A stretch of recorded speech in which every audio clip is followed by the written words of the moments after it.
सुनवाई हुन्छ। तर अब एउटा धेरै ठुलो त्रास छ कि कहीँ दर्ता भइदिएर सुनवाई भइदिएर फेरि इजलासले के गर्ला कसो गर्ला। त्यसकारण चाहिँ के छ भने यो त यसको भ्रूण हत्या गरिदिने, न्यायको जुन भ्रूण हत्या गर्ने काम रहेको छ। यो कोपिलालाई फुल बन्नै नदिएर निबुट्ने काम भएको छ। त्यसकारण चाहिँ के छ भने रिट त दर्ता भएन किनभने यो कुरा मैले चाहिँ तपाईँहरूले बताउनु जरुरी छ। यो कुरा चाहिँ राष्ट्रले थाहा पाउनु जरुरी छ। किनभने यो अदालत भनेको चाहिँ के छ भने यो हरेक नागरिकको न्यायको धरोहर हो, आस्थाको धरोहर हो। हरेक नागरिकको चाहिँ त्यसमा चाहिँ राइट्स त्योसँग जोडिएको छ। किनभने संविधानका अक्षरहरू त मृत हुन्छन्, त्यसले बोल्दैन, आफैले बोल्दैन। त्यो बोल्ने भनेको चाहिँ त्यो न्यायाधीशको कलमबाट नै बोल्ने हो। यदि न्यायाधीश स्वतन्त्र छैन, यदि चाहिँ न्यायाधीश चाहिँ कार्यपालिकाले नियन्त्रित गरेको न्यायपालिका छ भने, कार्यपालिकाको मातहतको न्यायपालिका छ भने त्यो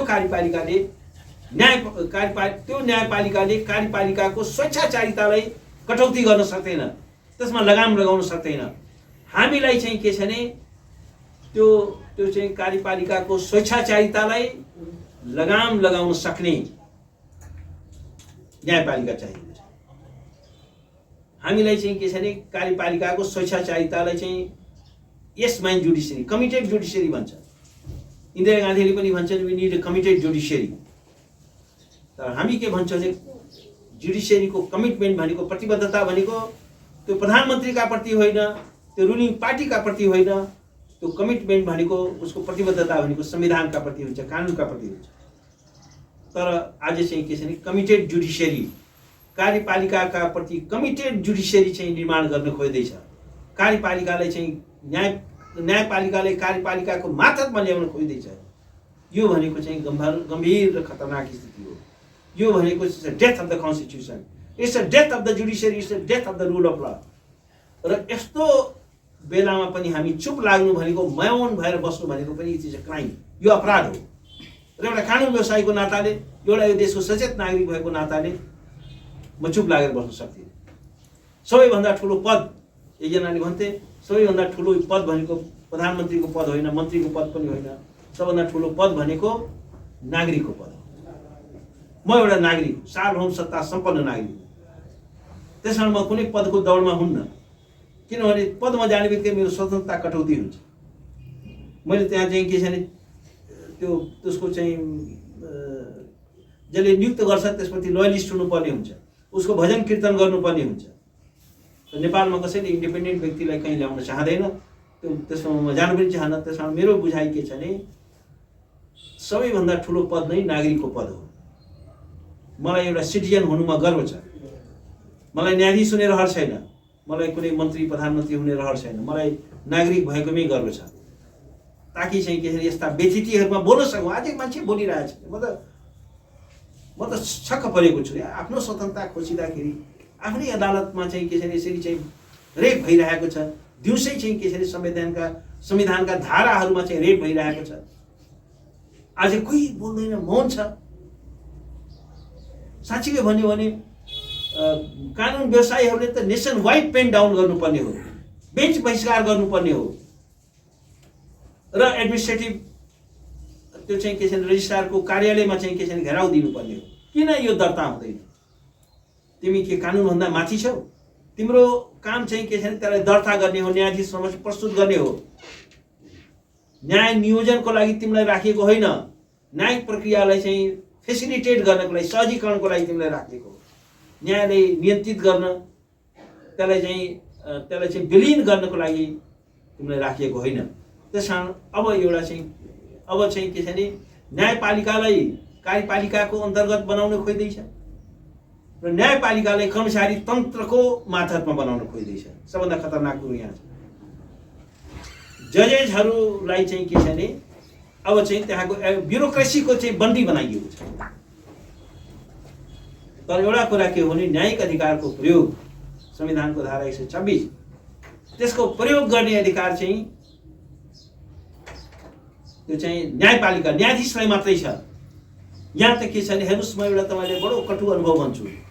यो जुन बेला चाहिँ केपी शर्मा ओलीले यो सामाजिक सञ्जालमा प्रतिबन्ध लगाए, यसै गरी त्यो दिन पनि मैले समय अनुसार त्यो दिन पनि उ थियो बिहिबार थियो र मैले चाहिँ के छ भने भोलि त्यो दिन पनि म रातभरि नसुतेर 20 पेजको रिट तयार गरेँ रातभरि र भोलिपल्टै मैले त्यो रिट पेश गरेँ तर त्यो रिट दर्ता गरियो यही रजिस्ट्रार हुनुहुन्थ्यो अर्को रजिस्ट्रार थिएन त्यही बेला रजिस्ट्रार रिट मेरो के थियो भने मलाई थाहा थियो यो चाहिँ मुलुकमा विध्वंस हुन सक्छ यो चाहिँ युवाहरूको चाहिँ के छ भने यो मान्नेवाला छैन नि यो भन्ने मलाई लागेको थियो र धेरै ठुलो चाहिँ मुलुक चाहिँ अस्थिरतामा जान सक्छ भनेर मैले त्यो बुझिसकेको थिएँ त्यसकारण म चाहिँ रिट लिएर गएँ र त्यो रिट दर्ता भएन रिट दर्ता नभएपछि त्यसको दुष्परिणाम के भयो कत्रो विध्वंस जन्मियो यदि साँच्चै हो भने यिनीहरूलाई त दण्डित गर्नुपर्छ त्यो दर्तै नगरेर इजलासमै नपुर्याएर के भयो भने युवाहरूले मानेन अर्को दिनदेखि त मुलुकमा आगो लाग्यो त्यसपछि चाहिँ संविधानै कोल्याप्स गर्यो मुलुक नै सिंहदरबारै जल्यो संसदै जल्यो संसद भवनै जल्यो सर्वोच्च अदालतै जल्यो तर चाहिँ के छ भने त्यसको टाइमली एउटा सुनवाई भएको भए आज मुलुकमा यो दुर्दशा चाहिँ हुन पाउने थिएन तर एउटा ग्रान्ड डिजाइनमा त्यो गरियो हेर्नुहोस् दरबार ग्रान्ड डिजाइन र सर्वोच्च अदालतको कर्मचारी तन्त्र पनि part of that grand design सर्वोच्च अदालतको जुन कर्मचारी तन्त्र छ नि त्यो पार्ट अफ त्यो ग्रान्ड डिजाइनको एउटा पार्ट हो त्यसको मतियार हो त्यसको मिलोमतो छ त्यो मिलोमतोमा भएको छ त्यो नभएको भए आज मुलुकमा यति विध्वंस हुने थिएन आज सेवाग्राहीहरूको सारा फाइल जल्यो मान्छेहरूको फाइलै जलेर के छ भने रणभोल्नु भएका छन् न्यायको हक कोसिएर 4 महिना त सुनवाई नै हुन सकेन मुद्दाको ग्राउन्ड जिरोमा पुर्याइयो कस्तो स्थिति पुर्याइयो त्यसलाई चाहिँ के छ भने समयमा निकास दिएन अहिले फेरि त्यही हुँदैछ फेरि चाहिँ के छ भने एउटा चाहिँ न्यायको ढोका बन्द गर्ने रजिस्ट्रारज्यू न्यायको ढोका बन्द गर्ने तपाईँलाई अधिकार छैन तपाईँ कानुनभन्दा माथि छैन संविधानभन्दा माथि छैन तपाईँले चाहिँ के छ भने यो मामिला चाहिँ के छ भने बेन्च समक्ष पुर्याउनै पर्छ त्यो तपाईँको कानुनी कर्तव्य हो तपाईँलाई चाहिँ के छ भने फैसला गर्ने अधिकार छैन न्यायिक प्रश्नको विवेचना गर्ने अधिकार तपाईँले छैन त तपाईँले के गर्दै हुनुहुन्छ भने त्यो न्यायिक प्रश्नलाई तपाईँले खारिज गर्न खोज्दै हुनुहुन्छ बेन्चमै जान नदिने योभन्दा ठुलो चाहिँ के छ भने संविधान विरुद्धको अर्को अपराध के हुन्छ यो भनेको संविधान विरुद्धको it's a crime against judiciary it's a crime against constitution यो संविधान विरुद्धको अपराध हो यो चाहिँ न्यायपालिका विरुद्धको अपराध हो यो विधिको शासन विरुद्धको अपराध हो इतिहासले सबैको हिसाब किताब गर्नेछ बालेनजीको पनि हिसाब किताब गर्नेछ रवि लामिछानेको पनि हिसाब किताब गर्नेछ हामी सबैको हिसाब किताब गर्नेछ इतिहास भनेको धेरै क्रूर हुन्छ रुथलेस हुन्छ सत्यबाट कोही भाग्न सक्दैन त्यसकारण यो जुन मुलुकमा यो दुर्दशा गरिँदैछ जुन चाहिँ के छ भने संवैधानिक प्रक्रियाले तहस नहस बनाउने कोसिस भएको छ ध्वस्त गर्ने हेर्नुहोस् यो चाहिँ यी राजसभाका मान्छे हिजो कहाँ थिए हेर्नुहोस् 70 वर्षसम्म यो एउटा लोकतन्त्रको लागि 3-4 पुस्ता चाहिँ तबाह भएको छ हजारौं मान्छेहरू चाहिँ कारागार गए निर्वासनमा गए जेलमै मरे निर्वासनमै मरे मृत्युदण्डको सजाय भयो भीमनारायण श्रेष्ठ लगायतकालाई र त्यसको यो प्रोडक्ट हो यो संविधान तपाईको चाहिँ के छ भने भीम र क्याप्रिसले तपाईको चाहिँ मूर्खताले चाहिँ के छ भने यसलाई चाहिँ ध्वस्त गर्न पाइँदैन आज प्रधानमन्त्रीजीको कुनै जवाबदेहिता छैन जुन संसदले उहाँले प्रधानमन्त्री बनायो त्यो संसदलाई उहाँले चिन्नुहुन्न त्यो संसदबाट उहाँ चाहिँ जानु पनि हुन्न त्यो संसदमा उठेका प्रश्नको जवाब पनि दिनुहुन्न उहाँको जवाबदेहिता कसका प्रति छ एउटा अदृश्य शक्तिका प्रति छ उहाँको जवाबदेहिता यो संसदका प्रति यो सांसदहरू भ्रममा छन् मलाई लाग्छ कि हामीले बनाएको प्रधानमन्त्री हाम्रो कुरा सुन्छ होला हाम्रो कुराको जवाब दिन्छ होला त माननीय सांसदजीहरू तपाईँ भ्रममा हुनुहुन्छ उहाँको जवाबदेहिता अदृश्य शक्तिका प्रति छ जुन शक्तिले उहाँलाई चाहिँ के छ प्रधानमन्त्री बनाएको छ तपाईहरु कोही पनि होइन यो त टेक्निकली स्पिकिङ उहाँले चाहिँ के छ भने प्रधानमन्त्री बन्नलाई संसदको सदस्य हुनेसम्मको चाहिँ एउटा टेक्निकलिटी उहाँले मेन्टेन गर्नुभयो अब यो संसद उहाँलाई त्यो संसद उहाँको लागि मानिराख्नेको भए 150 वटा कानुन चाहिँ के छ भने अध्यादेशबाट ल्याउनु हुन्थ्यो संसदको अधिवेशन बोलाएर त्यो संसद उहाँको लागि मिनिङलेस छ, केही पनि होइन यो संसद।